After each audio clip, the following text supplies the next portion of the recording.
Ready yet? Y'all was supposed to see a countdown timer. Y'all was supposed to see a countdown timer, y'all.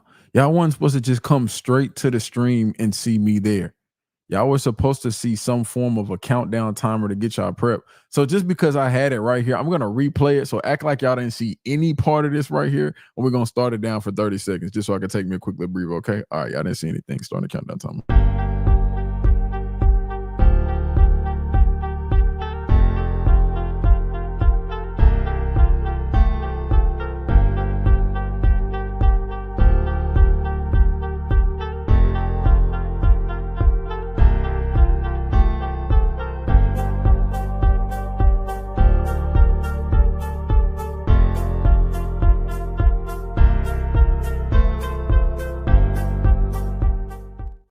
All right, now I got me a long little breath in. So for those of y'all don't know, I like to beatbox in the background while the little music goes off.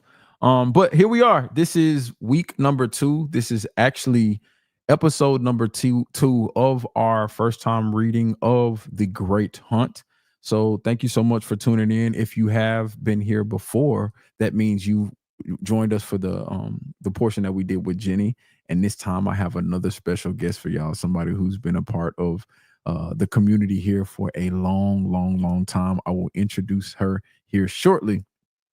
Before we go over the things that we're going to discuss today, the chapters that we will be diving into are chapters 6 through 11. We're going to talk about 11 when we get to that. But for right now, without further ado, I would like to introduce none other than Miss Dana Lou. What's going on, Miss? Oh, she already reading her. Yeah. Did you hop ahead? Is that what you're doing? Hold on, let me No, let I me was see the just, thickness of that page. catching up. That looked like about a good chapter 17 to me. I don't know. Okay, all right. It's still at the beginning. It's still at the beginning. I always have this book with me as if I'm actually reading out of it. It's a nice looking book, but I do all audio book. I guess we can start out as we get into it. What are you doing? Are you doing audio book or are you actually reading? I'm physically reading this. I have a couple of the books in audiobook. I had only read A Memory of Light one time. And so I decided to do that one in audiobook. Okay. And so I did that one in audiobook, and that was my first time doing one with Michael Kramer and Kate Redding. And then with season 3 coming out, and they're going into a lot of book 4, and some of the topics that I was covering on a panel at a convention being out of book 4, I decided to get the Rosamund Pike. So I'm currently still doing the book 4 Rosamund Pike version. So I've had a little bit of both. Got you. That makes sense. Thank you for letting me but know these books, I have all the hardbacks, and a lot of them are first editions, and they are all beat up because not only did I read them many, many times, but 3 different teenagers put them in their backpacks and carried them around. So the spines are all like dinged up, but they're well loved. I can tell. I'm looking at your book right now, and the wear and tear on it reminds me of the hymnals and the Bibles that we get at church. So when you pulled it up, I was like, she in that KJV today. But appreciate you so much. Before I know we just hop straight into it. I know you told me a little bit behind the scenes about some exciting things that you're working on with a Wheel of Time themed podcast. So before we dive straight into it, for the viewers who this may be their first time meeting you or seeing you, I'm actually just going to let you kind of introduce yourself. I'm going to step off stage, let you introduce yourself before we hop straight into it. Okay. All right. Talk to him. Okay. I am Dana Lou, or Zool, depending on where you know me from. There is no Dana. There is only Zool. If you know, you know. And I have been a Wheel of Time fan since 1992. So that was like the 3rd book had just come out. And so I went through that whole longing between books thing that the OG readers did. But I didn't get online until I heard that the show was coming out. And so it was at that time that the Dusty Wheel was starting and some other things. So as I dove into that, I became a moderator here and there. And I saw some reactions and absolutely fell in love with the Everyday Negro reactions. And that's how I got to know them. And I said, "Oh, Matt, you have to have them on." And Beth was another one of those people who absolutely found Yeah. you right at the beginning and just fell right in love. And so when it comes to the podcast, I have a full spoilers podcast Mhm. with 3 other people: Beth Doman, Koala Sadai, and Morshadi. And it's called Delving the Chronicles, a Wheel of Time podcast. On Twitter, we're at Delvers of Time. And we also on Blue Sky, Delving the Chronicles, whatever that is, Blue Sky at you're supposed to do there. I don't remember that .com or something. I don't know what it Uh, is. I don't do Blue Sky. But um, we started in June of 2024. We're every other Monday. We come out with some stuff. So currently, we're some things that are coming out from book 4 mhm. because we're looking towards season 3 coming out in March. And so some of our things that we're doing has to do with that. And we were just on the Dusty Wheel a week and a half ago, and with Brother Sips. Yeah. Brother Sips, they're in the custom cup too. Sips is going to help me out here with my sip. Yeah, I And gotta pick up one of those mugs or cups if you hadn't got one. I actually got a couple of them too, so y'all might see me with a lot of those, especially in season 3. I might have to pull some out for the book club too. yeah, that'd be good. So, and I've been around a lot of first time readers reading The Wheel of Time, and reading 1, 2, 3 chapters at a time. And so this is something I'm used to. And I wanted to let you guys see that I am wearing my lesbian nerdy Shout out shirt Jenny. here, just like the one that she wears with her avatar. Oh, I forgot So that is it. She does have a shirt that it's resembles the exact same one. maroon. It's the same logo. It's maroon. It's everything. Although I think I got my shirt before she got a body. I like I So like I like that marketing because you can let them know that not only does it look good on the avatar, but a real life yeah, person on camera too. So I like that. I like absolutely. All But right. So without further ado, y'all, we're gonna hop straight into it. That's a little backstory about Dana Lou. Also, I can say with honesty that she does a really good job of having conversations without spoiling things. After a couple of years, I think we can say that it's safe and sound. I feel like I'm safe and sound with Dana Lou's hands. We'll see how this full episode goes. Though she said, how many times have you read through all of the Wheel of Time, or at least a few of them? How many times did you say again? it's basically about like Jenny, Like 14, 20? in yeah, like maybe more like the early books.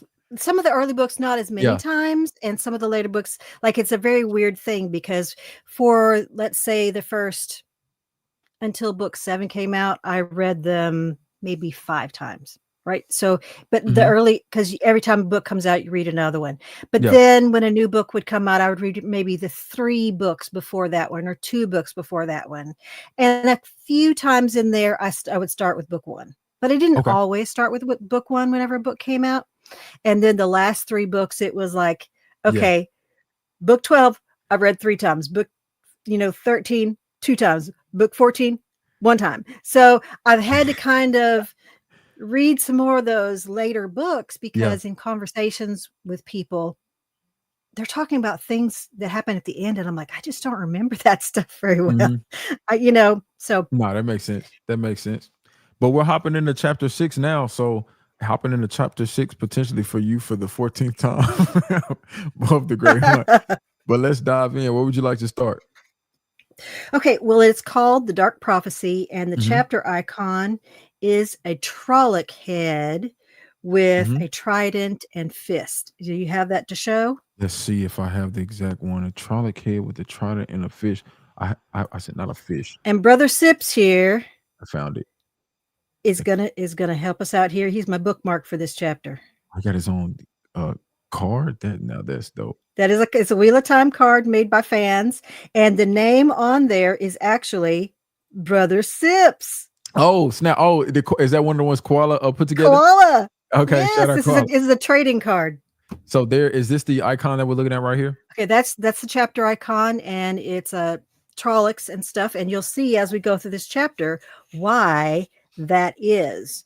Um, I'm going to be using to help me along I'm going to be using some summaries from Encyclopedia Watt Okay. and to kind of help me along here. So, we left Rand where he had been hidden by Egwene in the women's section, Yeah. and so we start with him in a nightmare. Now, did you notice that was a nightmare at Yeah, first? yeah, yeah, yeah. I did. I picked it up pretty quickly. Okay, yeah. Anytime you're like, what is going on? This is really A weird. dream to a nightmare, though, right? Being as a guy being stuck in an all women's quarters, and then then you get that. Yeah, dream to a Oh, nightmare. yeah, I yeah, did. yeah. A dream to a nightmare.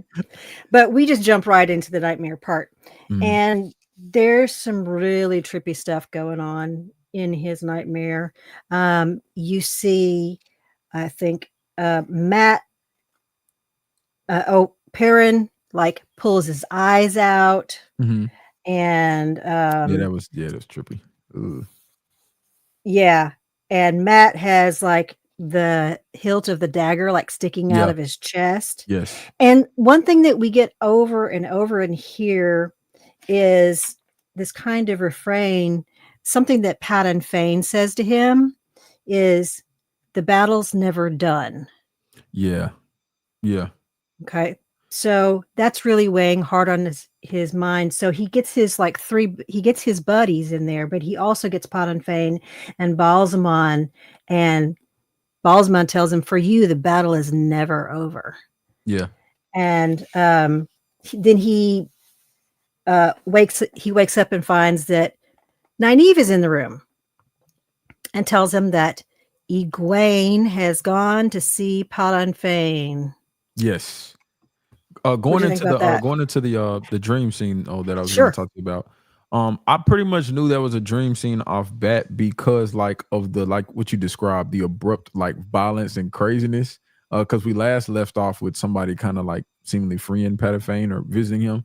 But then the abrupt violence is like, yeah, I don't think it would go that way that quickly. And then for those of y'all who have seen the show, Rand's dreams and visions in that show go dark like that quite often. So it reminded me of that quite a bit. In regards to him waking up and seeing Nynaeve, I felt like that was actually the second best option of who we should probably see first as a woman within the home women's quarters. One, because as his old as the Kylie, it's what is the word Wisdom. for it?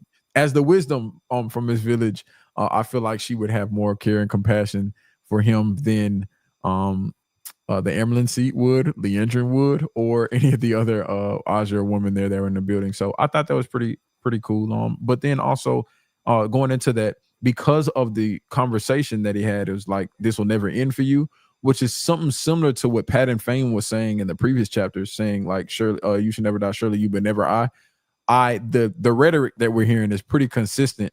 So I thought potentially that although this may be happening in a dream, this could be like some insight to how something's going to play out later. That's what my initial impressions were.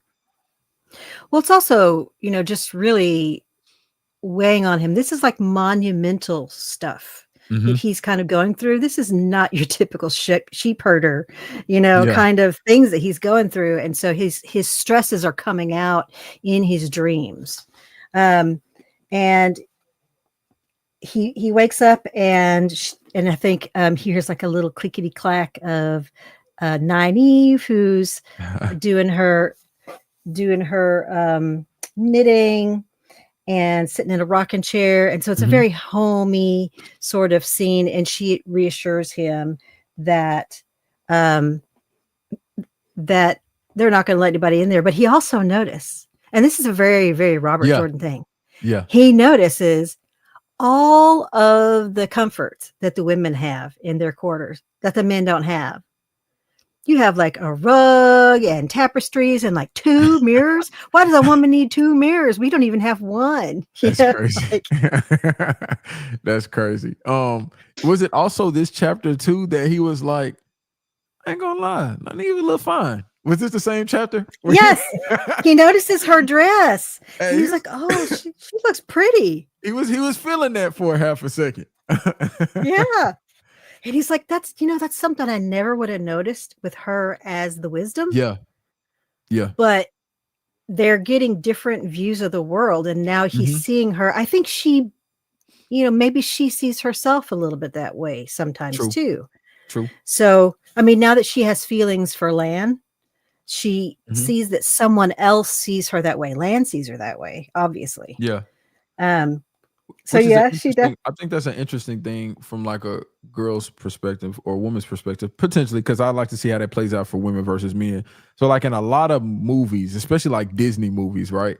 The glow up, or like sometimes when a man like realizes, like, no, I think I really fell in love with her. It's like when they put on the dress finally, or they put on a certain outfit. So that moment was kind of there for Rand. I was wondering, like, for a guy, so for women, would you say that what you wear versus how you look may make you feel prettier, or is it like the full thing, so it has to be the outfit and the hair? Because like as a guy, like, there's certain outfits like that's cool, but it's like if I got a haircut, if I don't have a haircut, I'm just I look like a caveman without a haircut. So what would you say it is for a woman, or your Uh, personal opinion for at me least? personally, yeah, like for me, I haven't had a Mhm. haircut in forever, so I have no bangs, I have whatever. So I think a lot of it is like the whole thing. However, if you don't feel good on the inside, Mhm. it doesn't matter. It's all a mask, Yeah, it's all a all a mess. Like you costume have to, outfit. so you could be, you could be in a t-shirt and shorts and with a ponytail and no makeup, whatever, and just you're really feeling that confidence, and Mhm. that's very attractive to Yeah, people. And so you feel attractive just because you're really feeling confident in yourself. yeah. So some women will not leave their bedroom without putting on makeup. I know some. That's a fact. I mean, I remember in high school, I kid you not, to this day, I still don't know what some of the girls at my high school actually really look like because of the amount of makeup they put on. No shade to them. It's just like if I were to see them now without, I was like, I don't even think I would remember who that was. Yeah. But yeah, I already know how it is. But yeah, I definitely know women who, they're like, I have boys. I don't know if they're going to have friends over or whatever, anytime. So I don't leave my Mm, room like in the morning and on Saturday and Sunday and whenever without putting on makeup. And I'm like, you're never without makeup? that's That crazy. just blows my mind. Anyway, um, so Rand is pretty upset Mhm. that Egwene has gone to see Fane. Yes. And this is when it comes up that, you know, they didn't ask Moraine if they could go visit Mm, Fane. They yeah. just said, "Oh, she never said we couldn't." Yeah. Yeah. Yeah. Yeah. We're gonna talk about that part too. We're gonna talk about that part too. But yes. She never said we couldn't. So they just did. Hmm. And I kind of wanted to talk to you. Why do you think that uh that Egwene Hmm. was going to see? Did you get what they were saying about why she wanted to go see him? Was it like the feeling of being back home and also bringing more of him, getting him back to who he was, like feeling like the conversations with him were making him more of himself, so to speak? Was that Yeah, what that I was think she implying? maybe she could help him, and I thought it was pretty interesting that we do get a call back from Nynaeve to the fact that Egwene was apprenticing to be a wisdom, and so healing and taking care Hmm. of people is part Yeah, of that, and so that yeah. is part of Egwene's makeup. We don't really get to see that a lot. We Hmm. haven't been able to see that a lot, but I liked that little callback. And she's like, hey, she was going to go look for Perrin and Matt. She'll be fine. And then Yeah. um, Rand said, she said something about the Dark One, and Rand said, Shaitan's dead. And did Yeah. you notice what happened Yeah, at she the was like, moment "You're he not," said she's that? like, "You're not supposed to say that." She's like, "I ain't gonna lie, my brother." It was kinda like you went in the bathroom and said, what is it that you say? Is it Candyman 3 times? Like you go in the bathroom and turn the light. She There's several things I think that, you look in the mirror and you say, I don't know. Yeah. I don't do any of She that stuff. treated it So like one of those, like you were, "Oh, hey, Dana Lou, trust me, I don't either. I just know from the movies that we've seen." You said it like, "Addison, I don't know what you do, but I don't do that." If no, I haven't either. So that is not anybody's me. wondering, I do not I'm go to not the messing bathroom with and say that. Candyman. Uh, but yeah, she treated it like it was one of the like it was profanity or cuss word or even deep. Actually, she treated it deeper than that. Um, which kind Well, of goes and back to show you that they feel like there's a lot of power in saying somebody's name. well, we heard in the first book Mhm. that if you said shaitan, that it could call his attention to you and bring bad luck on you. And like, so supposedly somebody did that in the Two Rivers, and then they Mhm. had bad stuff happen to them for a year. I don't know, whatever. And so, you're like, oh, that's superstition. But then something Yeah. happens to Rand. He feels kind of like bong, like everything sort of shook. Yeah. Um, so it's possible. He says Shaitan is dead, and abruptly the room seemed to lurch. That's He 2 grabbed times. his head as waves of dizziness sloshed through him.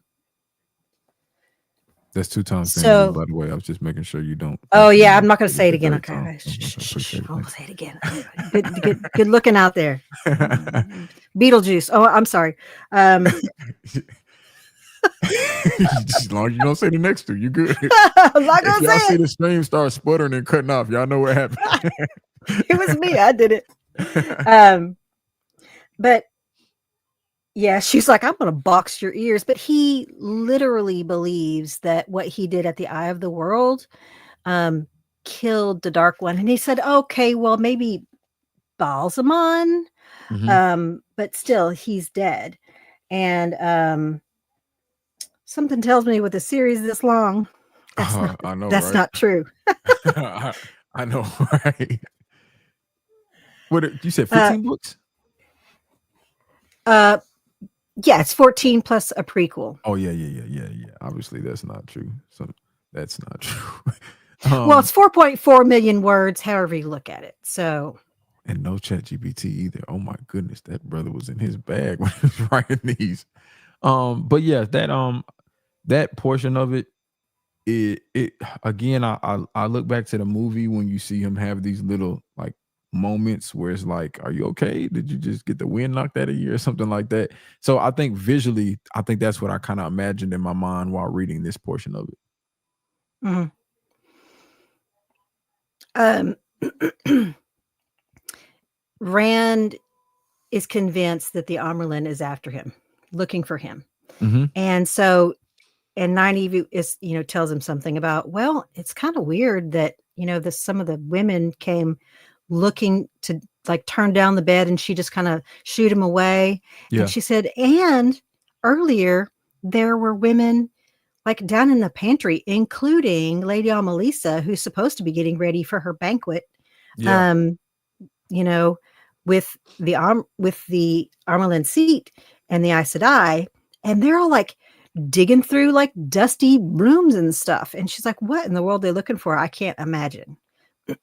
So whatever um, whatever Leandrin did to her brain really put the fear in her, and she did get all yeah. of the ladies searching for the three boys. Yes. Um, I think let's see. I think going into that portion though, I think that's a good setup though for what we're gonna see later. Is seeing because we saw how Leandrin used her power to emotionally kind of manipulate this young lady, and Mhm. then we see the actions that take place after that. And I think we'll touch back on this segment here again when we get a little bit further. But yeah, I do Yeah, think when that we was see pretty interesting. Leandrin again later. Yeah. Yeah, absolutely.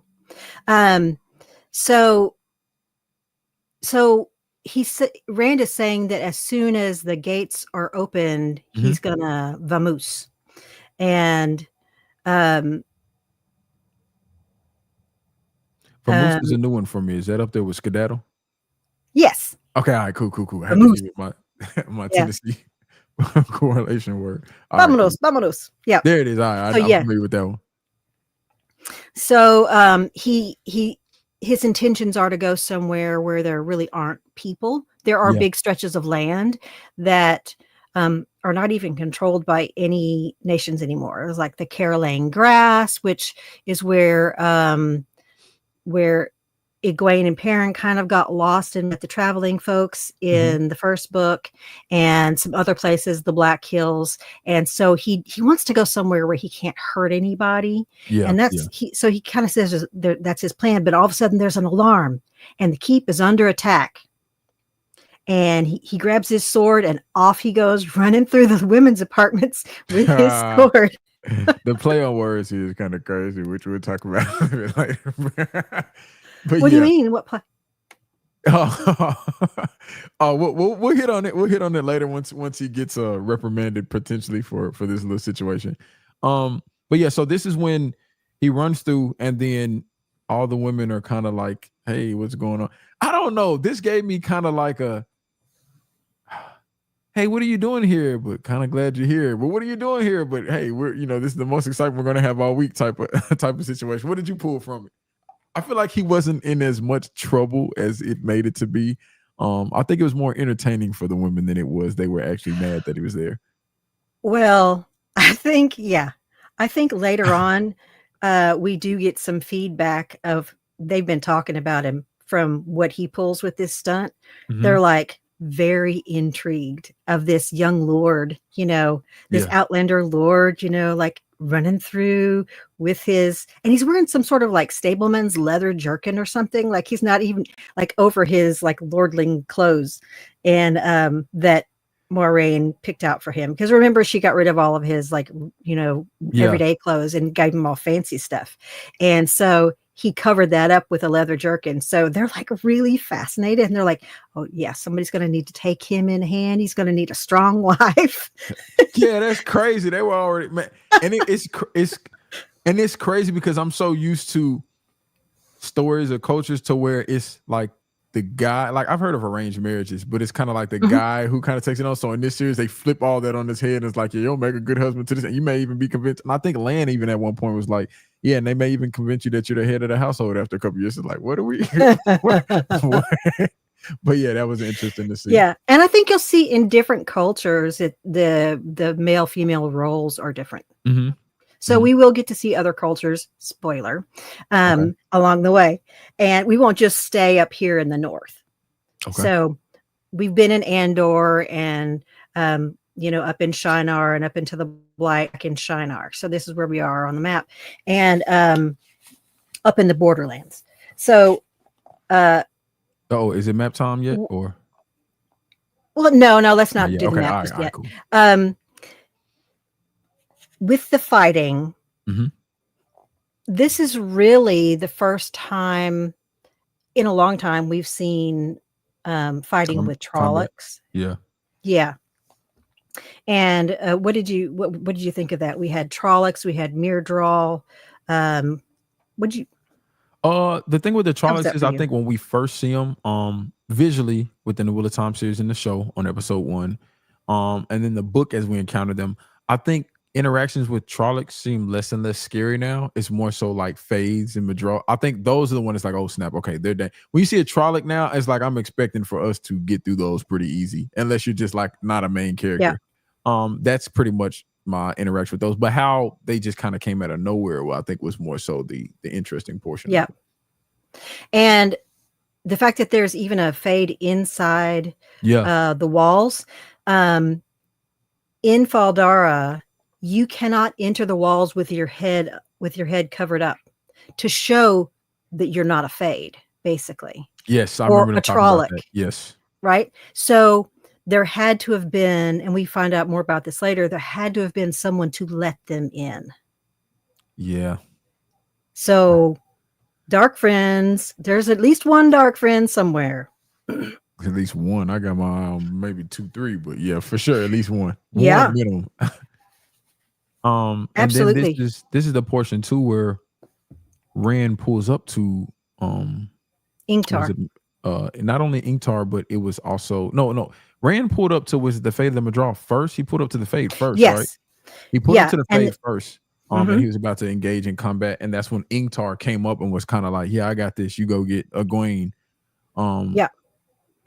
Yeah, because Rand had just seen the Fade like finish off a seventh guy. There are like six dead guys there, and he's Yeah. finishing off the seventh one, and he's like, "Oh no!" And so he's getting ready to do that. And there is a saying in the Borderlands that the look of the eyeless is fear. And Mm, Rand feels that he's kind of paralyzed with fear. So, like you said, that's the really big bad. And Ingtar's like, no, you're go handle a few Trollocs and go find Egwene, which is and So then you think of these 7 guys are there, and Ingtar feels confident enough that he's going to face this fade alone. Yeah, So when he did that, I was that like, "Who tells you you think you're, a something about land or something?" Ingtar. Yeah, it does tell you something about him because when he did, I was like, "You think you land or somebody? Who are you?" But yeah, it does. I mean, if you're willing, because most people be scared or out of their minds. But I think when we see more interactions like this with Ingtar, you start to realize, regardless of what we have or have not seen yet, he must be like that, quote unquote, to stand his ground Yeah. against a beast like that. So Yeah, because Rand was fully ready to double team this mhm. fade with him. And he was like, look, you better go get Egwene. It actually made me suspicious too. Well, we could talk more about that later. Yeah, true, After the true. fight. Yeah, we can talk more about that later after the fight. Because I think, if I'm not mistaken, Mhm. they asked about this fade, and he did not kill this fade. This fade Sorry, got away. let me ask you, did you say if you're not forsaken or not mistaken? Which one was it? Mistaken. I'm definitely not forsaken or we'll talk chosen. we'll talk about that one here in the stream too. But yeah. So so then after the hold on. We still 6? Because it was, I'm trying to remember. Are we still 6 or are we moving on to 7 now? There's a lot in this chapter. It's kind of a long chapter. This is still 6? I forgot it was Yeah, this much in that chapter. It we was a lot. still there's a lot. We go into the dungeon, and Leandrin comes in, and Moraine, Mhm. and they find out what happened in the dungeon. They find out what happened in the fight, and even we see Varen and another brown Aes Sedai, Seraphel, like near the end of this. And so this is a very long chapter. And I'm going to tell you, I chose this section of the book. It's a Yeah. very dark section of the book. And it gets me every time. Like, I just loved this reading it the first time. Like, oh my Mhm. goodness, stuff is happening. And you're getting kind of a little bit inside some of the bad guys, like Mhm. viewpoints, like, or like you're getting closer to see things that they're doing. Stuff is happening. And then we get this like chase scene later because we're like on Yeah. the run chasing. And so I just really love this section. So Yeah. No, I can see why. If we do rapid fire through the rest of the things in 6 though, before we get to 7, a couple big things. Rand goes down to see to look for Egwene. People's heads are cut off. People seem to be partially eaten. mhm. Uh Rand, Matt and Egwene, he's still searching for them. He sees a message that is on written in blood, I think, on the wall. My first impressions for that were, this is where you're gonna have to go to potentially try to get Egwene back. That's what I thought it was gonna be at first. Like, she's not here. You Okay. might have to meet it. What is it? Was Oh, it you thought Tommen? maybe she was taken? Yeah. Was it Tommen that was on the wall? Yeah, Toman Head. Tommen head. Yeah. I thought maybe she was taken and it's like, yeah, you gotta meet us here to go get your friends back type of situation. Um, but then Well, also go and ahead. his name, like there was scribbling in blood all over the walls, but on the door, I think into the actual place where the cells are Yeah. is where there was a message directly to him, to Althor. It says meet you on Tobin Head or something. Yeah. And he grabs some straw from the floor and scrubs it off because he doesn't want anybody to see that there's a message to him. Like he doesn't True. want anybody like associating him with what happened here. Exactly. And this is the portion where Leandrin walks in on him. Okay. And I I want to hear forget, your take on this. remind me, I forget if you know immediately that's a Leandrin, or did I feel that that was Leandrin, or did we only recognize that was her when Moraine came in later and was like, Leandrin? Because I think the tactics and the way she questioned him, I was feeling like, I think this is Leandrin. And then when she went into that same mode that we discussed earlier, where she was trying to emotionally manipulate Rand into telling him what she wanted to know, I was like, that definitely is a Leandrin type of thing to do. But fact check me on that, Well, because I can't remember if she identified herself. in his head, he's thinking she's Red Aja. And so obviously he's afraid of being like gentled or whatever. He's thinking that she's going to kill him or Yeah. gentle him or something. So he's just thinking in his own head, Red Aja. Okay. So we don't, we can get context clues because of what she did to Lady Amalisa. True. And her tone too. And like you're not leaving here Absolutely. without telling me what I want to know. I was like, that sounds Leandrin type. Mm-hmm. Yeah. But So it's not until, like you said, it said, I asked what is going on here, Leandrin, yes. says Okay. Moiraine. Exactly. So that's where we get her name. And so it's confirmed. True. Because there are actually 2 Aes Sedai of each color that came with the Amerlin seat. So there are 7 colors. There were 2 of each color that came as sort of like an honor guard with the Amerlin seat, and the Amerlin seat and her keeper. Yes. So, right. So that's a lot of Aes Sedai that Rand has been dodging this whole time. But it could have been another red one, but it was Leandrin. Yeah, for sure. For sure. Big thing in this one as well was, didn't Leandrin reveal, or not Leandrin, didn't Moiraine reveal in this chapter that she actually told Egwene not to go down here? Was it this one or the I thought it was so. said that she was like, she told Egwene to stay away from him, or am I tripping? I'm no, not having Rand visions. I know. Things, Emma. Rand specifically says, I told you he was dangerous. Like he keeps reiterating, I told you Fane was dangerous. Okay. I think it was Rand that you're remembering. Okay. All right. I could be confusing the two. Yep. So then Rand is like within his own head, like Tam taught him like the flame in the void, like this sort of concentration technique. And when he's inside it, he's feeling there's this warmth there and or light or something. And he keeps, when he's thinking he's about to die, he's reaching for that. And then abruptly Moiraine comes in and whatever's happening to him stops.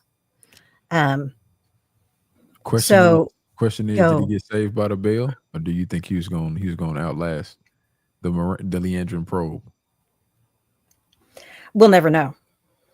I'm talking about power wise, like from what we know, how powerful, because of him being identified as a dragon. Do you think because of that aspect alone, he had enough to withstand that, or do you think like, no, Moiraine, he got saved by Moiraine, he was about to break at any moment? Because if she did that to another sister, right? I mean, what are your thoughts? Well, okay. There are some things that we don't really know yet about the use of the power and like tapping into the power and somebody stopping you from using the power and power levels and all of that kind of stuff. You're going to have to kind of see some more use of that. Maybe as people learn, as some of our young people learn how to use the power and their own experiences, you're going to have to see that in action to really make that judgment for yourself. I will tell you that inexperience is important as well as experience. So power is important, but also experience is important. Gotcha. So someone who's very powerful might accidentally be able to do something so powerful that that someone who's strong but has a lot of experience, but like they might have a lot more power than somebody else, but the other person just has a lot of experience and can you know. So there's this like it's really a one-on-one basis, but there's also, you're just going to have to learn more about the use of the one power. Kate says, Rayfo. Then also take this time out to shout out a new member, Jerry Williams. Appreciate you so much for becoming a YouTube member. Welcome in, Jerry. Welcome to the family. And then Natasha has another comment breaking down. I reposted somebody saying, I think it was Hybrid Havoc who said Egwene don't listen. And Natasha was like, you're not gonna do that. Egwene and Rand don't listen. So I appreciate y'all for dropping those absolutely. Comments. Absolutely. They will run in. You can tell them don't do it, and they'll do it anyway. Oh, for sure. For sure. So Moiraine saves him, And they then go into the cells and see what's in there. And there are a couple of prisoners that they see who are in a bad way. One of them has hung himself. Like he could have stood up at any time, but he just hung himself with his belt. And Yeah. another one was like so scared that he's like gone crazy, hiding in the corner, and he's trying to like Yeah. scratch through the stone with his bare hands. Yeah. Some And dark Fane stuff. is gone. And Egwene and Matt are on the floor outside Fane's cell. So Yes. somebody definitely busted Fane out. And this is a realization I had to where he no longer has to go to Tom and Head to retrieve them. And then this is also the portion where Moraine examines them. And Moraine always she's like the perfect person you need in a very intense moment because she doesn't typically overreact. But it's like you see two of your companions right there just laid out, potentially dead, and she's just kind of like calm and easy and like, hey, move, let me take a look. And then of course when she reassures us that Egwene is fine. What was a head injury or some type of injury that she could, heal from? It was Matt that she was more concerned for, because not only his injury, but because the dagger was taken from him. Yes. Right. So we know that from book 1 that she healed it by herself. She was only able to sort of like separate him a little bit from the dagger so that it wouldn't kill him as quickly. True. And maybe he wouldn't be able to spread the evil to someone else or whatever. Like she's like, I'm not sure what this dagger is gonna be able to do. So we're just going to try to seal it away from him as much as we can. But he has to keep the dagger with him. Well, now the dagger's gone. Yep. And we see later in the healing that they're going to have the dagger. And so this becomes part of our quest, is looking for the dagger. True. I think, does Ingtar come in when they're still down there? Oh, I think Ingtar comes in. Yeah, and he's the one. He's the one who gives them the whole rundown of what happened in the castle. Okay, and this wasn't the conversation where he addressed the fact. Was it him that this wasn't the conversation where he addressed the fact that he did not give the order to lock everybody in? We're not at that part yet, are we?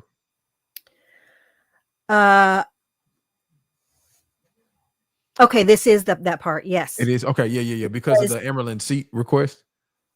Well, because he says that Lord Agamar just ordered the gates closed.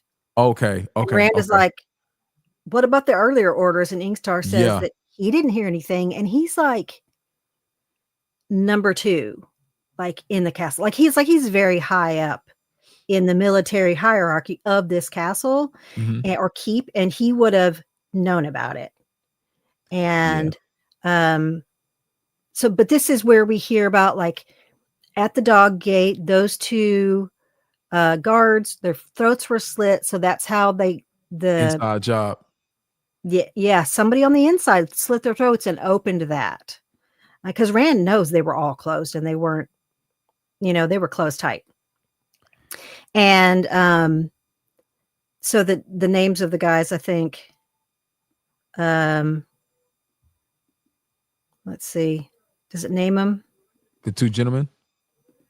Oh, and Rand is like, well, I know that somebody gave these orders because it was spread around. And he's like, these other 2 guys, Reagan and Tima or somebody, would not have made that up. He trusts them. Like he knew them enough to know that, like, they wouldn't have made that up. And so that's pretty confusing to him. And another thing that they learned about is, do we find out here that the horn was stolen too? Oh, yes, the storeroom was looted.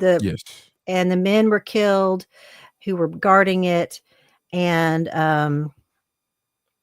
so the horn is gone, the dagger's gone, Fane is gone, and we don't know yet if they're going to search. They're going to figure out if anybody else is missing to see if there are any dark friends. Okay. So that is something we're going to find out later. On their way back out, Varen and another Brown are like studying the writing, and they decide that some of it's Trolloc and some of it is written in a better hand. So Did it surprise you that Trollocs had their own script and that they would be bothering to write anything down Yeah, on the it did. walls? It did slight me just because I thought they were more barbaric and more eat, kill, pillage, not like communicate. Mhm. Especially given to one of the scenes that we saw in Wheel of Time where the one Trolloc was injured, and the one Trolloc came and expect him, and then slashed him, slashed him open and started like eating him himself. So Munching yeah, guts, yeah. munching guts. Yeah, so that did have that was interesting to me that they had their own little writing or communication. As a former teacher, I cannot imagine what that school would be like teaching Trollocs and like Mirdrawl how to write. And so the better hand, do you think that that was just a Mirdrawl? Do you think it was Fane? Because Fane obviously wrote something on the door, but they said Yeah. some of it was in one hand, some of it was another. Do you have any opinions on that? Yeah, I didn't think it was. I didn't think it was Trolloc drawing. I thought it was. That's not what I thought it was. I thought it was one of the others' drawings. But in regards to that, it was like I feel like this gave a perfect situation for Rand to kind of escape his importance because he obviously took the hay and mushed up his writing, but then there was Mhm. other writing to focus on. So I feel like they could take the investigation in another area. So I feel like he kind of got lucky with that one. Yeah, and there was like blood and guts everywhere. So people would have just overlooked blood smears on a door when everything else they could study.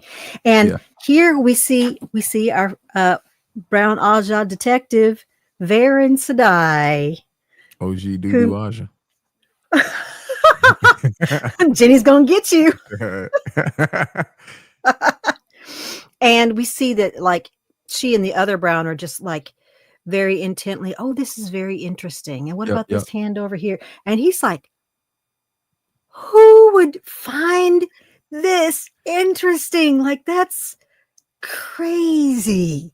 What's Like, up, Dusty Will? Got the Dusty Will in the building. Dana Lou was just holding up one of your mugs a second ago. Oh, she's gonna shout it out again for Brother Sips. It's never too far. The thirst is never too far now. Brother Sips. Yep. You should be quenched, only you, but never I. There we go. And we got the Brother Brother Sips Sips right there. exclusive trading card there today. Yep. Appreciate you for coming through. Represent. Also in this chapter, is it also in this moment that they realize that it must be more to Pat and Fane for them to want to come and get a dark friend as opposed to them only or them trying to get the Yeah. horn as well. So yeah, I think it's related that it may be more than him just being a simple dark friend at this point, based upon them doing all of this to break out that one man. Yeah, because if it was just the horn, they could have potentially, you know, found a way to go just after the horn and not Fane as well. And Fane, we find out later actually that it's Fane who takes the dagger. Obviously, he's the one who's right there, and so he takes the dagger. Mm-hmm. And so I think that's where we end this is they, finding out the situation. And Rand is like, they're like, hey, Rand, you can leave anytime you want. That's up to you. There's Moraine specifically asked Agelmar to exempt Rand from the doors, the gates being shut. He's allowed to Yeah. leave anytime he wants.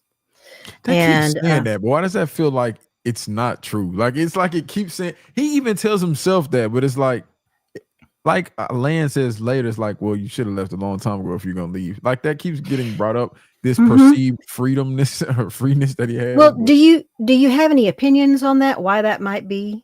Well, I mean, Moraine already kind of laid out the fact that she had like an emotional manipulation plan for him to like, hey, you kind of leave him alone. He's gonna do what we want him to do without him thinking it's what we want him to do. So outside of that, I don't have any other ideas just yet.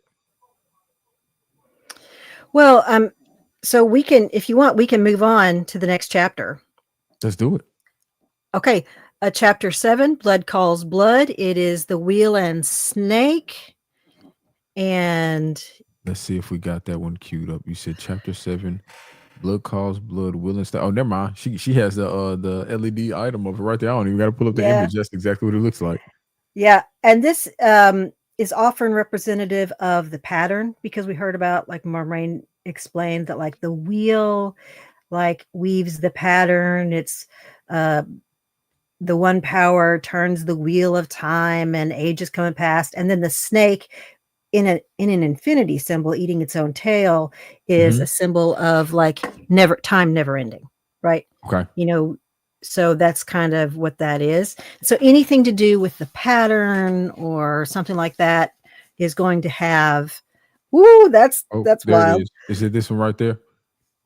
I'm seeing a white screen. Uh-oh. Only a white screen? Hold on. Let's see. Uh-oh. Sorry, y'all. Sorry if you're only seeing white. Let's remove it. Let's go back. Let's try this again. Let's try Um, this one more time. What but yeah, about so that is like the wheel of now? time symbol. There we Yes, go. that's it. Yes, absolutely. And so the spokes of the wheel are like ages, and we are currently in the third age. Okay. Okay. So called the third age by some, is in like every book. And so we are currently in the third age. So the spokes of the wheel. So that's what that is. And let's see, who did I have? Oh, I just chose an Aes Sedai for this one. So we have Alana here, Ha. looking smoking. That's Sister Snacks. that's Miss We had, Miss Give Me Two of them, Sister Snacks, huh? yeah, Sister Snacks. Yeah. Okay, so we got her there, and so blood calls blood. Now, did that phrase like strike any memory at all for you from season 2?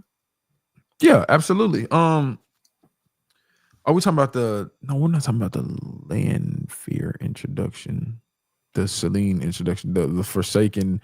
When Ishamel was making his little speech and the that is that's the only Yeah, draw that's it. that I have to That's that's to the that show. poem. Yep. And so we get to that eventually in this chapter, and there's a whole lot of it here. Like we didn't get all of this in the show. And so there's a lot of good information in here. And this is basically what Perrin was translating. Perrin and Seraphel Sedai were Yes. translating from the walls. And they're very fascinated because there's not much dark prophecy known. And so they're trying to decide, is this prophecy? And there's some like key things that are mentioned in here, like the daughter of the night. Yeah. She walks again. Right. Oh man. And I'm ready for we her. also, and we do get in the last part, the Watchers wait on Toman Head. And so here we go with Toman Head again. And when you get something mentioned over and over again, it is going to be important. That is a writer thing that writers do. So our teachers used to tell us, they mention it more than once, you can know it's going to be on the quiz, right? And so the Watchers wait on Toman Head. So apparently there's a group of people who are watching for the return of Arthur Hawkwing's armies. Yes, Lanfear is Brother Sip's favorite. His favorite poem, I guess, because it's about, Lanfear starts it off at the very beginning. The daughter of the night, she walks again. The ancient war she yet fights. Her new lover she seeks. Who shall serve her and die, yet serve still? So, there's a whole lot of blood feeds blood, blood calls blood, blood is, blood was, all that stuff, which is where we get the chapter title. The man who channels stands alone. He gives his friends for sacrifice. Uh-oh. Kind of makes That me a little doesn't sound nervous good. giving well, I mean, hey, I mean that kind of plays into the mentality Rand has of trying to distance himself from his friends, if you kind of think about it that way, because he doesn't want to sacrifice them because of, Ta'Veren or whatever his life journey has for him. So, I mean, it kind of implies that Rand is thinking along the lines of somebody who should be cautious when you have that type of power. So, we do get a couple of names mentioned here. Luke came to the mountains of Doom, which are at first. Luke came to the mountains of Doom, which are the mountains between the Borderlands and the Blight. Okay. Doom. Dhoom. Doom. Um, Esom waited in the high passes.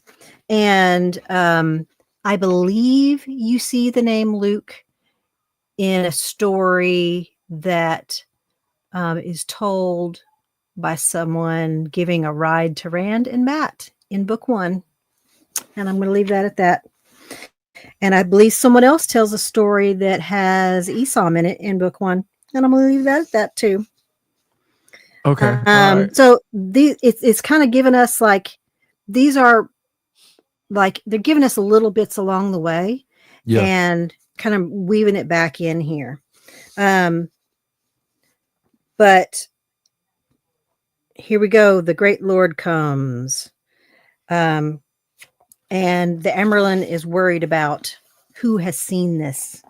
And because, we don't want panic being said about. And so it's really just the only one who's seen, like, I guess they had it all scrubbed away after they translated it.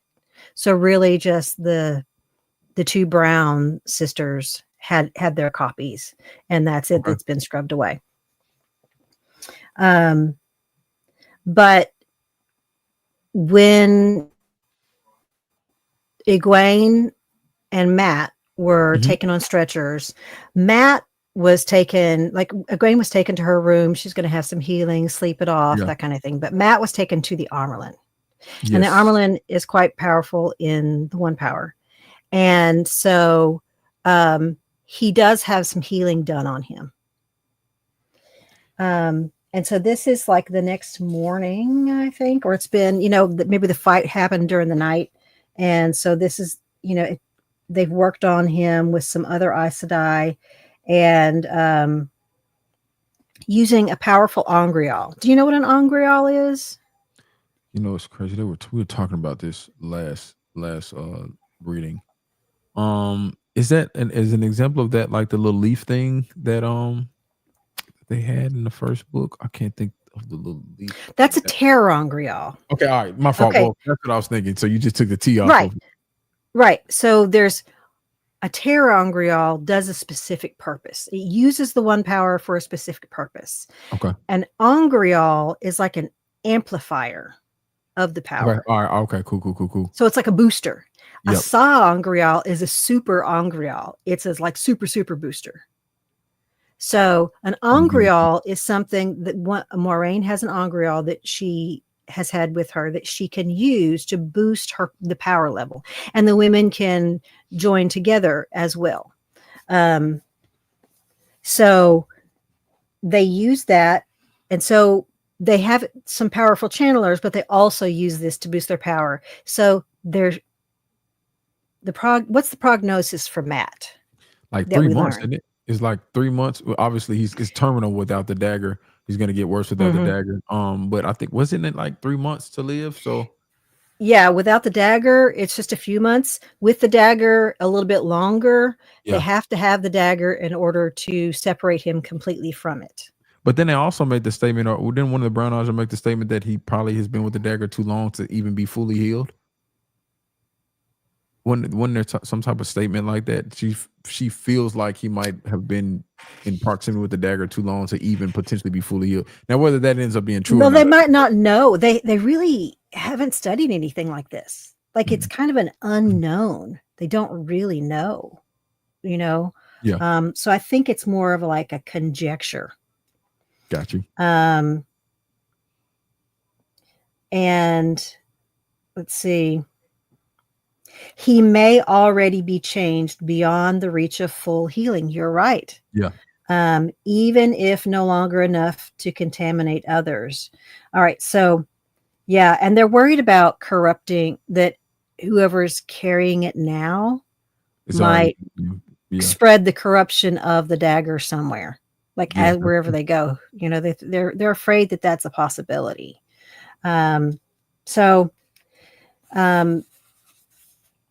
We're a little worried about Matt here.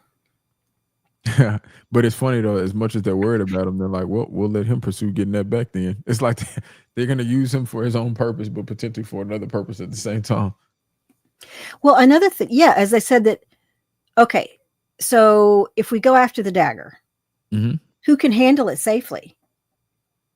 Matt, yeah, exactly. Matt is the only one. Exactly. Yep.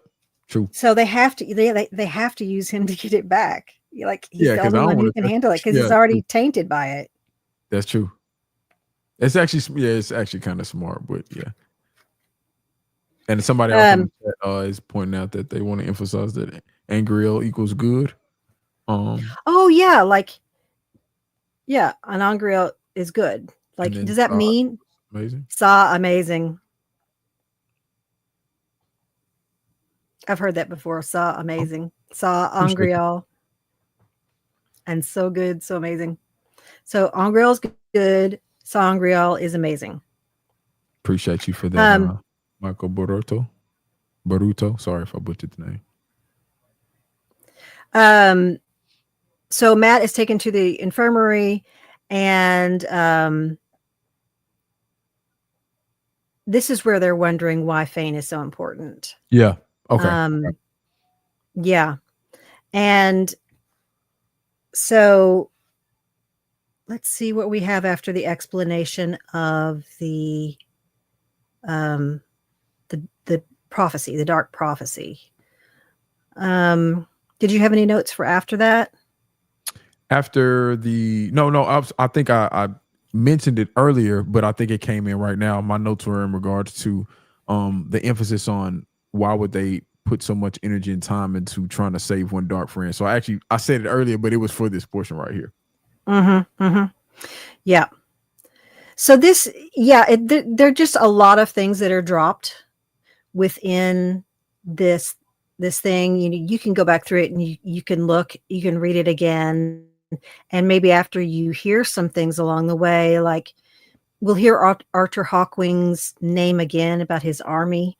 And Arthur Hawkwing is someone who lived 1,000 years before this Okay. time, and um, he sent two of his sons with armies over the ocean to other lands to try to conquer. And so when at Toman Head, there's the group looking for potentially some of their descendants coming back, some of his Okay. descendants coming back. And so, and they don't know if they were successful, when they went to these other lands. They're not hearing anything from across the ocean, and the sea folk are not really telling anything. They call the Isles or whatever, like the Isles of Death or something. Uh-huh. And they're like, we're not really hearing anything. Another thing we hear about here is the Tree of Life. And so they're trying to place together, there was an old country called Almuth. Okay. They had an ancient tree for their banner, and Terabon called themselves the Tree of Man, the Domani. These are all different countries and areas. Okay. And so Almuth and Terabon are way out on the west. If you want to look at the Are you ready for the map timeline? map, yeah, Let's pull look this at the up. map. We got it for our viewers out there and for me because I need to pull it up. Oh, hold on, y'all. Almost there. Appreciate y'all's patience as we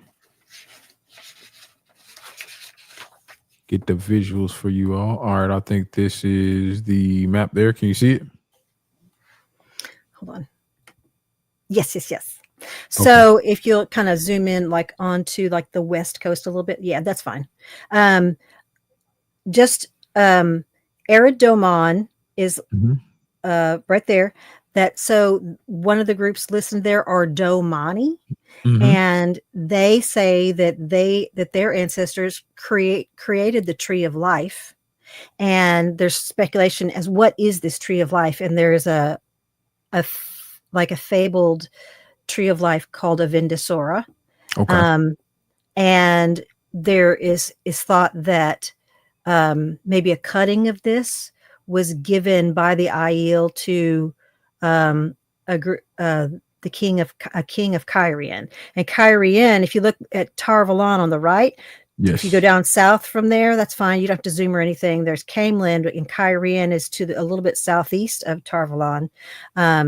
So we kind of skip around the map because we talk about over there on Toman Head. Those people say that like both of those places are mentioned. There's like Erdomon and Terrebonne, and that, like, those are mentioned on the west coast where Yeah. that peninsula is, and that's Toman Head. So that they keep drawing attention to that. But over on the east, Kyrene, where Kyrene is now, that's also mentioned as a place with the Tree of Life. And so we're kind of opening our world to the whole map now. We've been That, just in Andor and up there, up there by the Blight. Now we're kind of expanding out. this is crazy, like the attention to detail in this series. Like having a having a map associated with some of the stuff is like so you can actually pinpoint and have physical locations for it. Is crazy. That just shows you how much attention to detail that went into this whole series. That's wild. Something big happens here with Varen. Okay. Liana, the keeper, leaves the room with Matt and helps Mhm. take him away.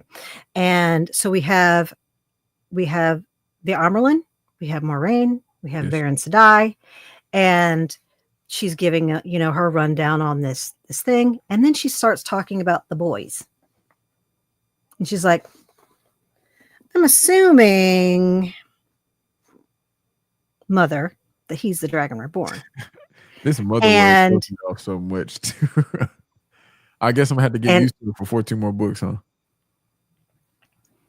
yeah, so yeah, there's assuming that he's the Dragon Reborn, and so they suddenly Moraine and Swan suddenly feel in danger and grab the power.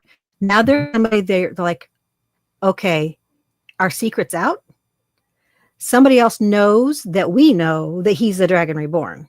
And so they have to kind of wait to see what she's going to do with that information. And so they end up bringing her into their circle. They wouldn't have chosen to tell her, but she acts kind of like her head's in the cloud, Yeah, yeah.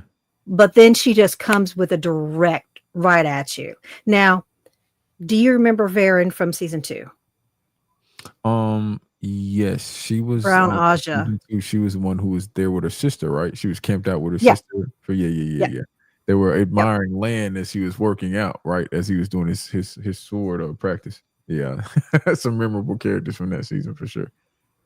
Yeah. So she's kind of, we called, the fandom likes to call her and some of the other Browns the Brown Aja Detective Agency. Okay. They're like trying to find stuff out, in season 2. So, and that's a show thing. So in here, obviously, she's been putting things together. Mhm. Other people didn't notice. You haven't really noticed the friendship has continued between the Amerlin and Moiraine. I think you talked about this last week. Yes. And so she's like, well, yeah, I noticed that you two, were friends when you were novices together. And she noticed some things. She mentions the Koreathon cycle where it talks about the Dragon Reborn. Mhm. It's a prediction there. And so she just says that he's the Dragon Reborn. And she's like, I can't believe you would let him walk free. She's not on the Instead of end gentling yet. him. She doesn't know the full plans. But yeah, yeah, exactly. And I know that, which I mean, this is an interesting part because as many new people find out about this, it seems like that goes against Aes Sedai law, for Yes. sure. But now that it's coming from top down, is gonna make everybody even more suspicious. And especially the red Aes Sedai. So Yeah. So they brought her in, and she said that really only people who'd studied some of the old texts like she has would put things together like she has.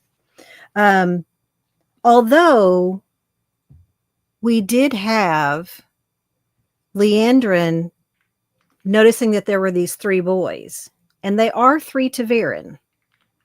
And so do you think that Leandrin has any clue that one of these 3 is the Dragon Reborn, or they're just Ta'veren? Or, I mean, she'll go after any man who can channel. So that's a good question. because she obviously had Rand in her grasp earlier Mhm. while he was in the cell. I think she has it pinpointed on those three, but whether she knows in particular, I think she's still weighing her options. Searching. Obviously, yeah, obviously in the show, and I know it's hard not to skip too much ahead. Her interactions with Matt and how she has him. Spoiler alert for those who hadn't seen season two. How she has him locked up with the dagger. She knows he's different than the others. So I don't know Mhm. at this stage though if she's aware of that or not. Right. But she knew that they had to be important somehow Exactly. because they were with Moraine and these two powerful girls, channeling girls and stuff, um, that's why she was searching for all three of them. Um, something that is interesting after this is that we go into Perrin's POV, and Okay, what he's chapter going is to. this? This is we're still in Blood Calls Blood, chapter 7. We Okay. have like in this POV, we skip to Perrin, Mhm. and he goes to see Matt. And one thing that he notes when he sees Matt, um, and he had been turned away before by Yeah. Liana. They're like, no, he needs to rest and all that. But he gets in there and to see Matt, and he says that Matt smells wrong. Yeah, So well, we kind of we get a reminder that Perrin's senses are heightened. It's not just his eyes, which are golden now, and he can probably see better than other people in the dark or whatever. But he has a stronger sense of smell, and there's something wrong about the way Matt smells. interesting. Um, We'll talk about smell a little later too, but yeah, and there's smell later that's important with another yeah. character. Um, let's see. He's thinking that with Rand thinking he's a lord, he can't talk to him. How much an outfit will make people feel a way about you? Well, yeah, and But it then also doesn't help that he had the little argument with him and well, he yeah, actually did kind of talk kind of absolutely, crazy to him. absolutely. And he's feeling guilty because he was like, if I had just been there, I could have maybe protected Matt and Egwene, but really he Mhm. would have just been hurt just like they were. But he still, feels like it's kind of like survivor's guilt, like he True. didn't get hurt because, he and so he gets a little bit of that, but that's a very Perrin kind of feeling. I agree. Um, um, they talk a little bit about Thane, Mhm. and because Matt doesn't remember a lot of what happened. He just remembers, so that we don't really get more information about exactly what happens there, which is like, ugh, I wanted more info. But his memory is like not really like, especially if you get knocked on the head, that can happen. True. Um, but something we've heard a couple of times now is that, um, Aes Sedai's being like, "Ooh, I wish I was a green. Like Oh, look, kind of yeah. eyeing them up, like they're gonna, like, you'd make a good warder. I would take you as a warder. Oh, if I was only, 16 or 30 Hold on, again, but that's a crazy range. Saying 16 or 30, it's like, hold on, that's a But crazy little range. how old are Aes Sedai, right? Because at Who knows? 16, if you're Man. training, you wouldn't be a full Aes Sedai, right? Yeah. But however long it takes you to do your studying and become a full Aes Sedai and start taking warders, um, I don't know. Maybe you'd go after a guy who's 20, 16 or 19. 30, though. That's a crazy range. But if you're going to live a long time, that's I like a got drop in the bucket, right? you. Um, in the show, they give you an idea of like how long they're living And they already said that because, Varen is yeah, older, but she has a more youthful look to her. And the only thing about her that potentially could give you some indication is the color of her hair, right? Yeah, yeah. true. I mean, she looks a little older than, like, say, Moraine, but Moraine is, you know, really not that old. She looks younger than she is, Hmm. but she's not that old yet. Um, Well, that's interesting because of what we see in season 2. But I understand you though. I understand you. You know what I mean? what do you mean by what you see in season 2? Yeah, The interaction with this might be the her interaction with sister. this. Yeah. Yeah, Yep. I'm gonna yep. leave it there. I'm gonna leave it there though for the people who where we Hmm. haven't gotten to that point though. But yeah. Yeah, that's where thing. Like I think something. I think that the show made very clear.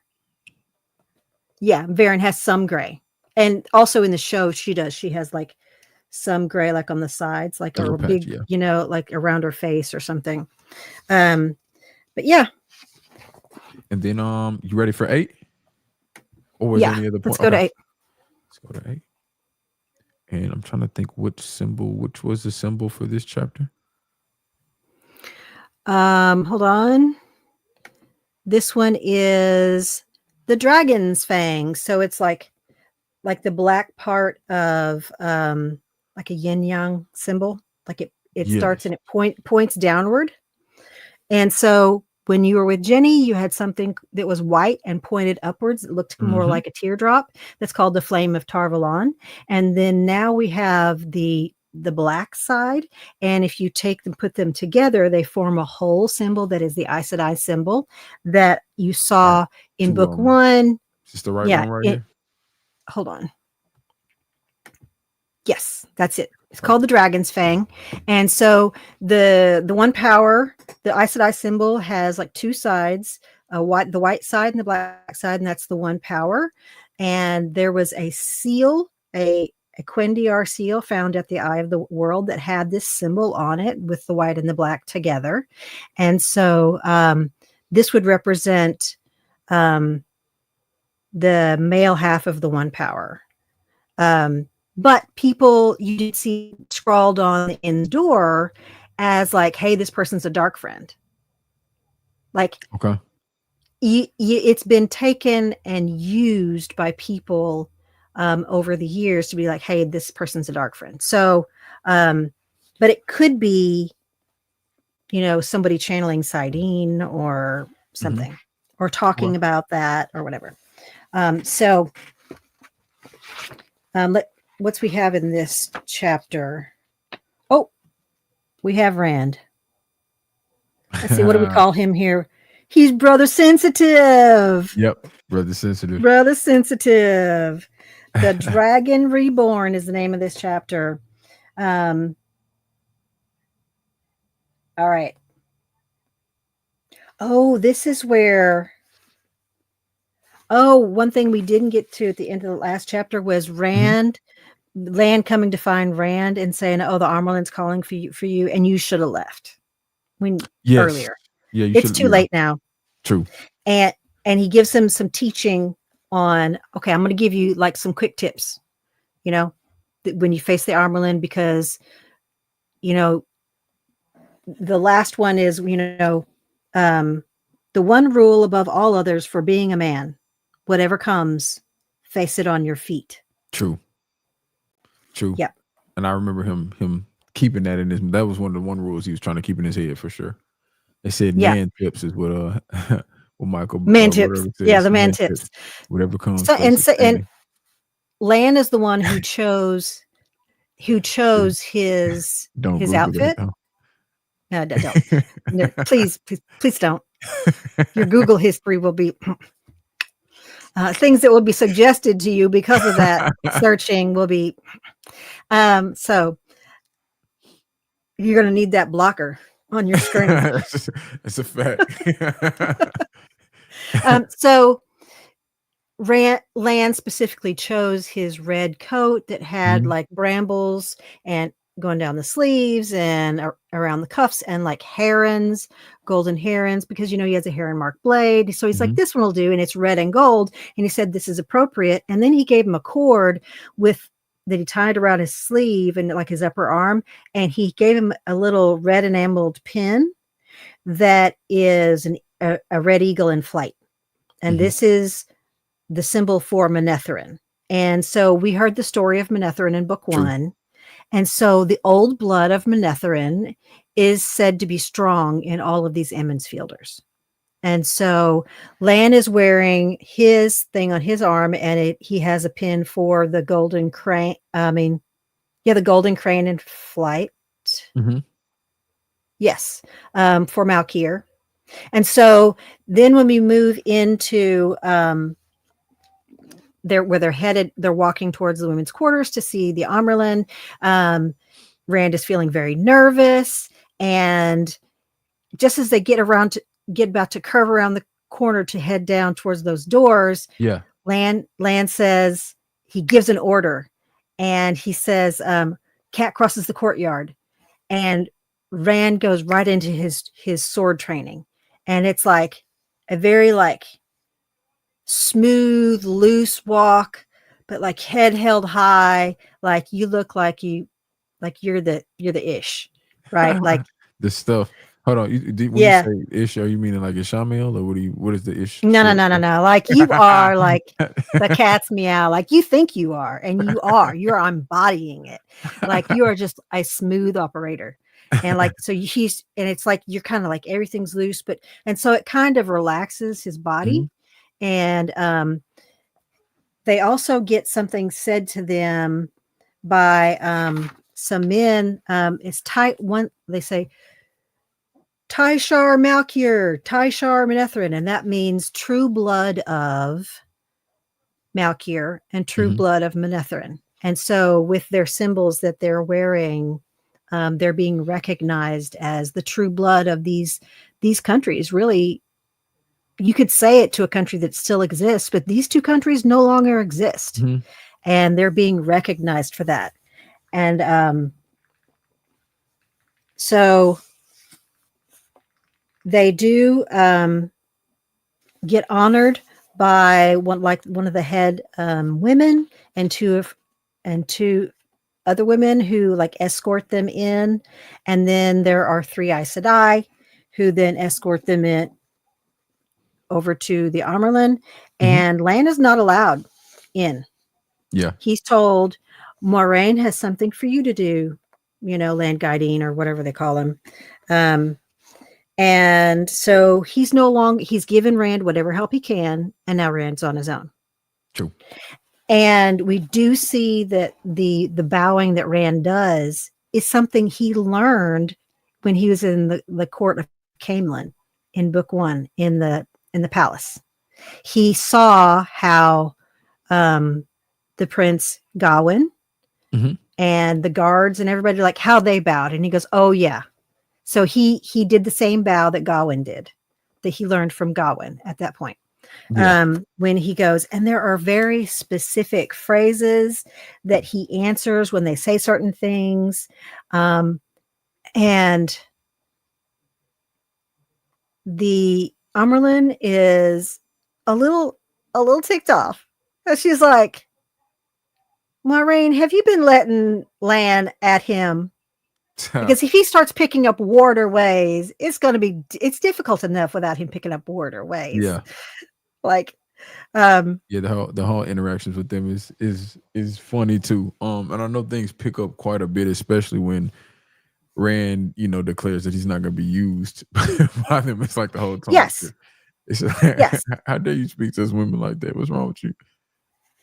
right. So it comes out that that the Amerlin knows that he's the Dragon Reborn, Mhm.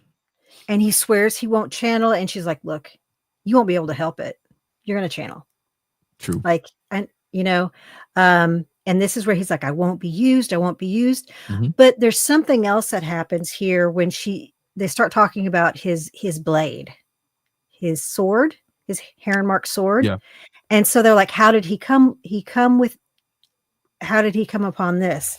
Yeah. And what did you think about this? You got some more of Yeah. Tam's backstory. Now, Yeah. I want you, while you're talking about this, I want you to bring up the map, and I want you Uh-oh. to look more at the southern portion. We want to look at the southern portion of the coast. So while we're bringing this up too, I will highlight the details that one of the interesting things is Rand was listening to Moraine talk about the story, he realized like she knows portions of the story that he doesn't understand how she knows them.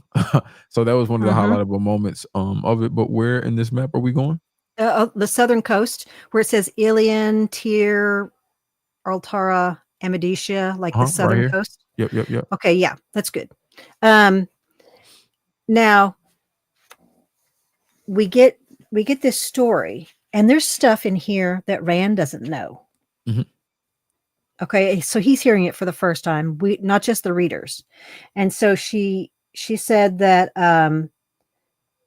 that Tam, as a young man, left the Two Rivers and joined the army of Ilion. So we see Ilion right there with that big peninsula coming down True. to the left of that banner, and he joined something called the Companions, and they are like kind of a elite army fighters for Ilion. And there he rose to the level of Blade Master, which is a very, very, very rare thing, Yes. and second captain, which is also a very high rank. And during his time there, he fought in something called the White Cloak War, and we've met White Cloaks. And the White Cloaks, if you look at this, what we see on the map here, Altara, to the left of that on the map is a place called Amadicia, Okay. Let me and go. that's where the White Cloaks are. But the White Cloaks do move all around. So I don't know specifically Amadicia, see Altara, Amadicia. Yep. Yep. I don't know about the White Cloak War, but obviously it happened somewhere down here, and Ilion was involved. Also, Ilion was involved with their neighbors to the east, Tyr, and he fought in two wars with Tyr to the east of Ilion. Um, and so they have kind of a rivalry going there. So he honed his craft over years, and then the Aiel War happened, and some Aiel came over 20 years ago, and we heard some like raving, fever raving that Mhm. Tam had done when that Rand overheard. This is how Rand found out he was adopted. That had something that happened during the Aiel War.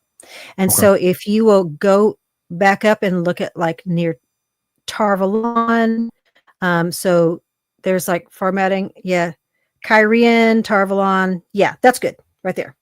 To the west of Tarvalon is a mountain called Dragon Mount, like southwest of Tarvalon Mhm. is a dragon called is Right here. Dragon Mount. Yep. Yeah. And so all of these things are being put together and come up, and Rand is having a crisis. He's like, no, no. Like every time he hears something, he's like, no, Tam's my father. No, he's just having a big time crisis. What were Yeah. you thinking of all through this? More of the revelation that Rand, you don't really know who you are. So I can understand how weird that is gonna feel when other people are telling you things about people who you feel like you grew up with and knew about. Yeah. So I think that that was one of the revelations that I had, especially in this chapter with him hearing a lot of the history from um Moraine about his particular dad. Actually, also I'm looking. Oh, we got 15. We got 15 left. I know we got Oh quite a few no. chapters to go through. I guess we can take a slightly different approach. What are some of the most highlightable things? We could probably take about a minute or two on each of these from the remaining chapters that you remember or that are like focal points, things that you recall. So I think we just did 8 Okay, now. Moraine. Yeah, Go ahead. in this chapter, Moraine talks about what witnessing a prophecy about the Okay. dragon. And this is Mhm. what set her and Swan on their path, Yes. where they were sworn to secrecy. This is Guitar Moroso.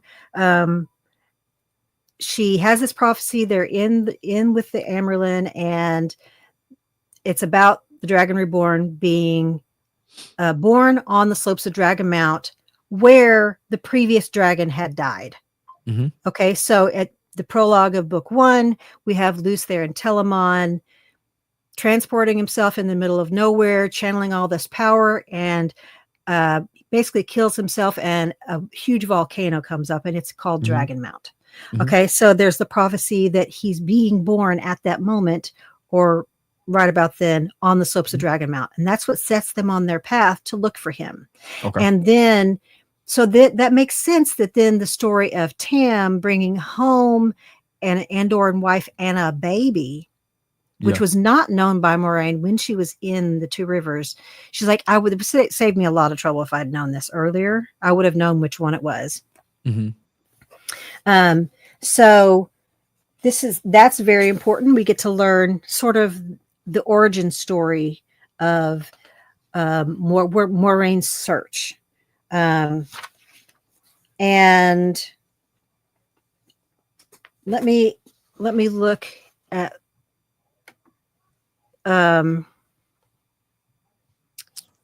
What are you looking at? Are you looking at so yeah, map? the Korath, and so we learned that this jives with something called the Korathon cycle, which is the prophecies of the dragon, Okay. um, where it said he will be of the ancient blood and raised by the old blood. So he's of the ancient blood of Manetheren, but raised. No, he's of the ancient blood and raised by the old blood. He's raised by the old blood, which is Manetheren. So the ancient blood is something else. Okay. Okay. Okay. Um, so chapter 9 Nine. All right. is leave takings. This is where everybody's getting ready to leave, and Rand is given the choice to go with Ingtar and his like 28 Shanaran soldiers Mhm. and Matt and Perrin to go search for the horn and the dagger, and he decides to go. Right? He could have just left and gone on his own, like he's been saying all along, but he doesn't. And he says his goodbyes to Egwene, and basically they're like, "You're going to the tower. I'm a man who can channel." Like, Yeah. I think Yeah. we're done. Yeah. I think this is it. We're done. And also, Lan has a moment with Nynaeve and gives her his ring, Yep. Yep. Yep. the ring of the king of Malkier, and She tried to basically play said, hard to get at first. She tried to play hard to get, and then he was like he didn't. He did it in a poetic way. He was like, yeah, "Yes, I don't really have anything to give, and then she kind of put it back. Well, I don't really want anything from a king anyway. And then I feel like once he gave it a ring, the whole I'm trying to be tough to get thing kind of fell apart, even though she still wasn't trying to take it yet. So that was a memorable moment for mm-hmm." sure. He But said he's gonna a get very rid of. He said he didn't have no use for the ring if it wasn't for her, which I feel like was a slick. That was some game right there, but it's kind of like I it ain't got was no. it I, was, I but could take her so to the pawn shop and get some. he says some very important things. He's like, you could go to show it to anyone in all of the borderlands. They all know this ring, Mhm, and they would put you up and help you.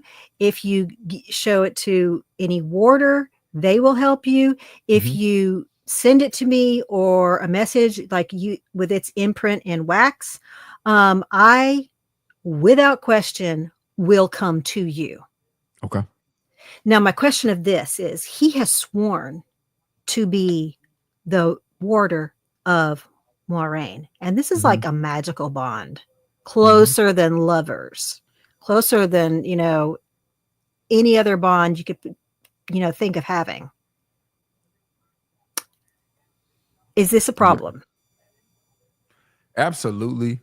Because and I think that problem is even identified right immediately after that because Moraine is seeing, looking at them, and Nani was kind of Mhm. like, "Hey," and she's like, "I didn't hear anything that I didn't need to hear," or something like that. And it's like, Like, I think Moraine is already I peeping, didn't like hear very much. this is a conflict of interest, but I know I can confirm what I thought y'all had going on is what y'all had going on. I do think it can be a conflict of interest, but it could be also one of the situations where Moraine is going to fully understand why his heart may be torn on certain things. So it could be a good conflict of interest if Moraine, considers Lan's heart when making certain decisions. But yeah. Mhm. But at least at this moment, Mhm. they're all leaving together. The girls are going to the White Tower with the Yep. Aes Sedai. So at this moment, they're leaving together. Mhm. And so what that might mean in the future? We don't know. True.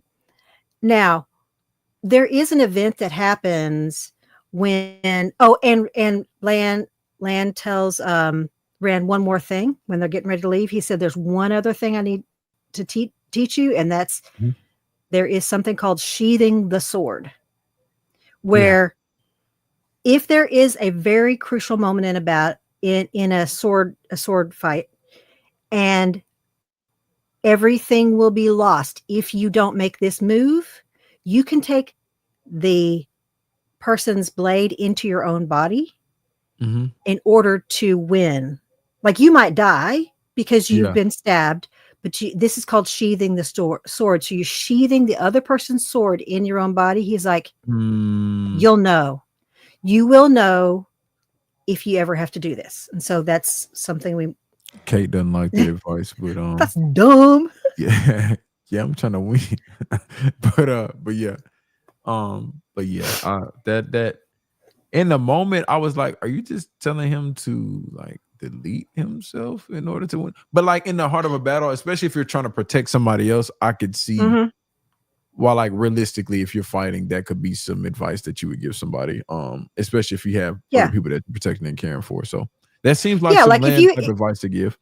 Or yeah, some like if you water have the type advice to opportunity to give. take out, right. If you have the opportunity to take out the one person who could kill everybody Mhm. else, Yep. and you're just going to die, you're going to sacrifice yourself, but you have the killing blow if you can Yeah. get in there and do it. That's what this is about. So that's one more piece of land advice. And Uh-huh. Rand feels like there's somebody watching him, and he's talked about this in the past. Like, True. somebody's watching me. Like he just feels it, and Mhm. so he kind of like turns, and maybe his horse moves a little bit, and an arrow goes right past him, Yeah. and nicks the arm of the The Amerlin. Amerlin Mhm. and kills the guy. Yep. Um, and was it for the Amerlin Nope, it or was was it not. for Rand? Amerlin and Rand both looked at that and realized that yeah, that was not for the Amerlin. That was for me. Ingtar actually was upset about that. He actually like went down to Oh, his knees in dismay or Agelmar. something. Yeah. Agamar, he went down Lord to his Agelmar. knees. Yeah.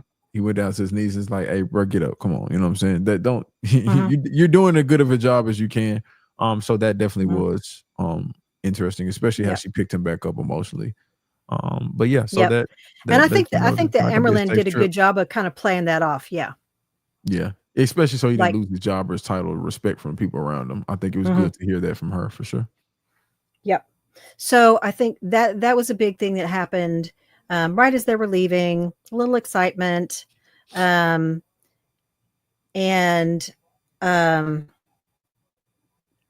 You got let's see. what's your favorite moment from chapter 10?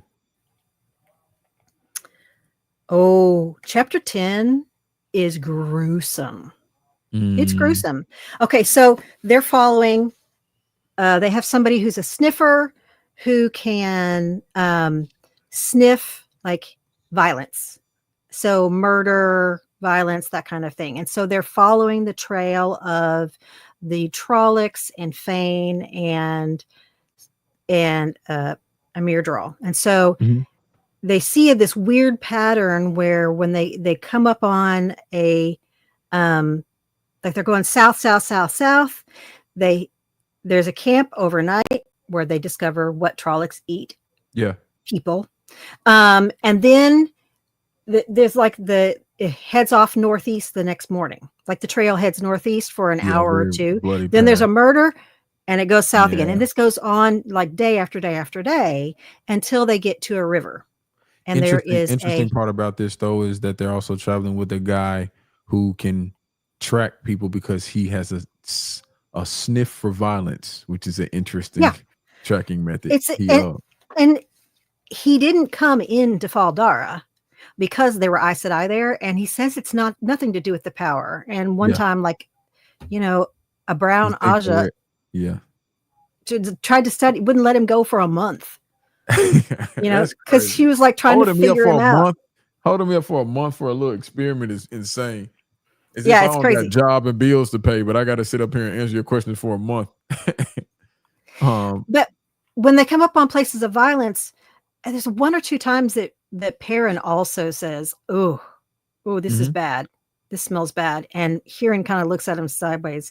So there are a couple of really bad things that happen here in Okay. this chapter. So there is an empty village, and in one of them, Rand goes into some weird time loop thing Hmm. where he keeps seeing the family that was there before the Trollocs busted in. And it's like he blinks and then like it happens again and there are more flies, and he blinks and it gets colder and there's more Hmm. flies. And so this is where he also does that thing where he tries to like reach out, Yeah. and he does something that breaks whatever this magical spell is over him, and it freaks him out.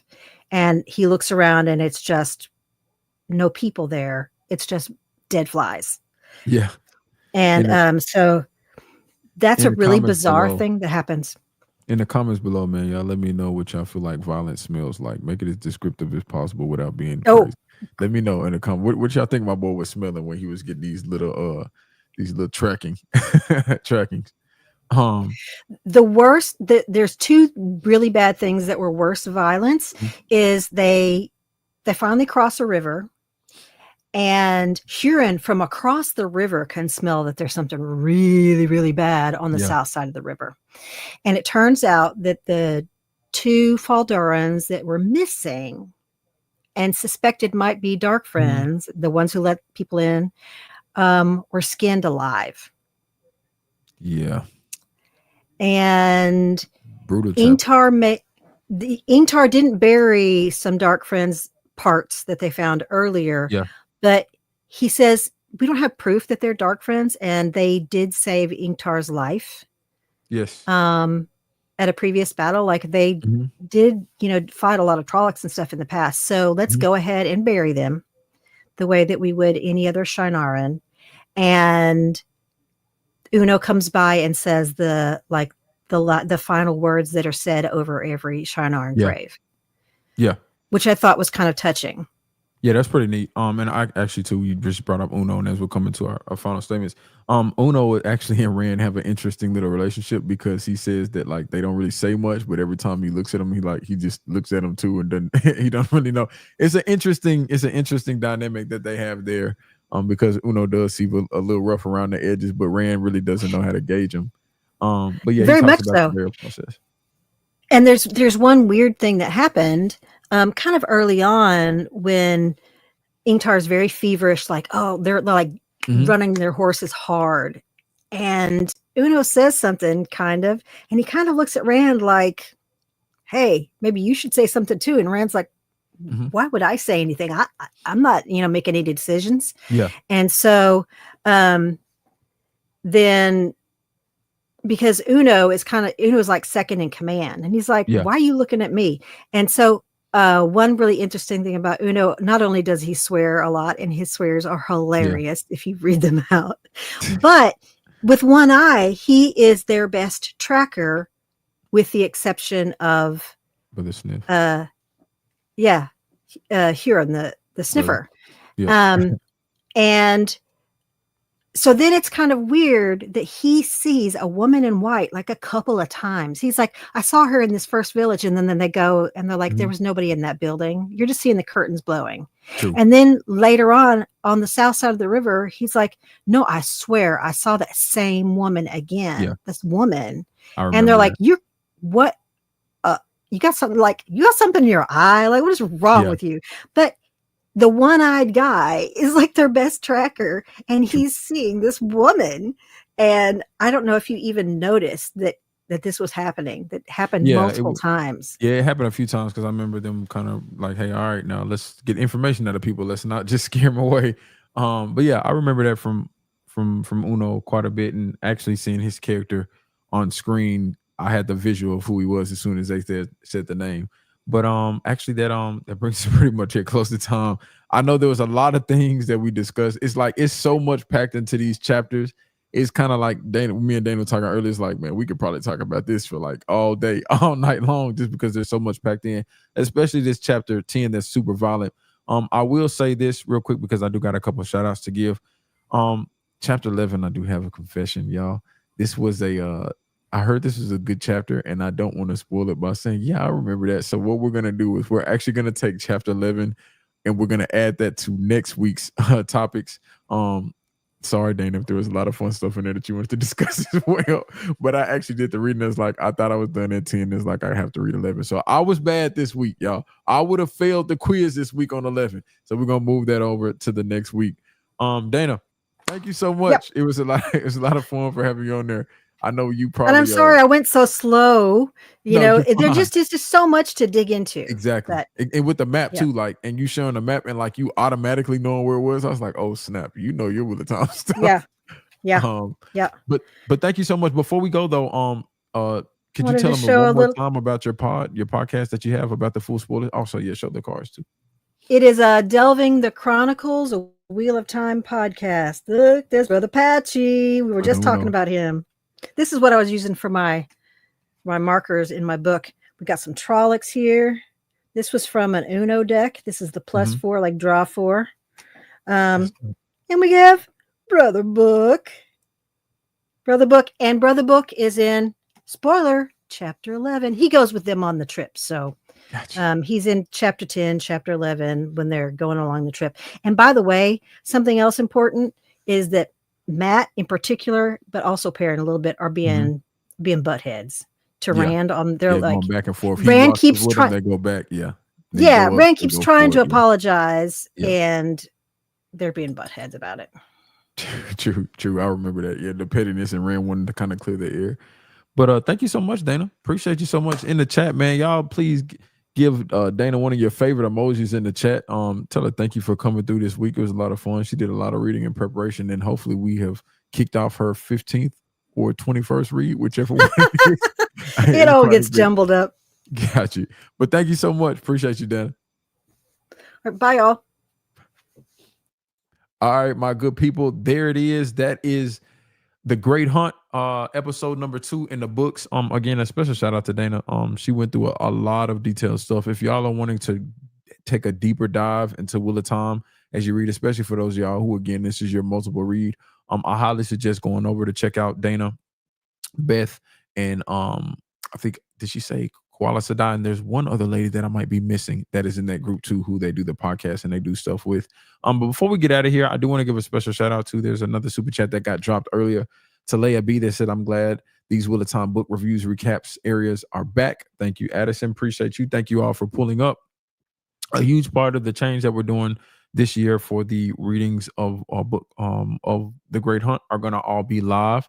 So after we finish, you all can still check out the episodes. I may go back through and start to timestamp a few things. And then every week the goal with it is, since this is a live format, to kind of get better and do things and kind of learn as we grow. And involve you all a lot. So every time that you all drop certain comments, we'll highlight those, talk about those. And I have been reminded it is Dana Lou. So do not just call her Dana. It is Dana Lou. But don't forget to put that Lou on the end of that. But thank you all so much. I know it's been a long review today, a very detailed one. And again, next week we're going chapters. I'm waiting for Ahmad to let me know in the chat as I'm slowly saying it. We're going chapters 11 through. I'm waiting to see that text come through to let me know. Maybe they are intentionally typing it slow to draw it out. 18. There we go. Appreciate it. Chapters 11 through 18. Y'all, love y'all. Y'all be good. Catch y'all on the next stream.